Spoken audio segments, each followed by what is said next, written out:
Hello everyone, তোমরা সবাই কেমন আছো?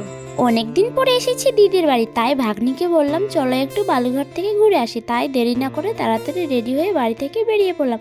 আর এইদিকে ছোট ভাগ্নিকে বললাম তুমি বাড়িতে থাকো, আমরা ঘুরে আসি।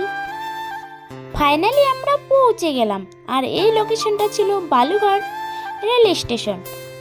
তারপরে একটা ফ্রেন্ডের সাথে দেখা করার কথা ছিল, বলতে না বলতে এদিকে ফ্রেন্ড চলে এলো।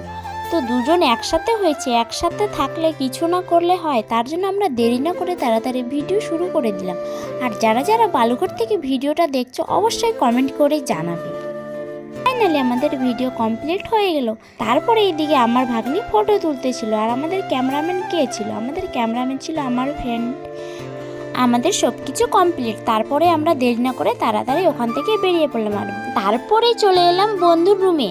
আর বন্ধুর রুমটা ছিল কত সুন্দর গাইস, ওয়াও ওয়াও বলতে ওয়াও।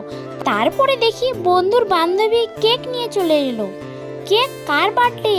ওমা, বন্ধুর বান্ধবীর বার্থডে। তারপরে বান্ধবী হ্যাপি বার্থডে, এই যে আমার তরফ থেকে। তারপরে আমরা ওখান থেকে বেরিয়ে পড়লাম। আর খুব খিদে পেয়ে গেছে, তাই ভাবলাম কিছু না খেলে হয়। তারপরে আমরা চলে এলাম খাওয়ার দোকানে, আর ভাবছি কি খাবো। তারপরে চলে এলো এদিকে আমাদের খাওয়ার। আর খাওয়াতে ছিল চিকেন পোলাও অ্যান্ড ললিপপ। আর কে কে খাবে চলে এসো। ফাইনালি আমাদের খাওয়া দাওয়া কমপ্লিট। এখন আমরা যাব বাড়ি। তো আজকের ব্লগটা এখান থেকে শেষ করছি। আশা করি সবাইকে ভালো লাগবে। আর ভালো লাগলে অবশ্যই লাইক কমেন্ট শেয়ার করো।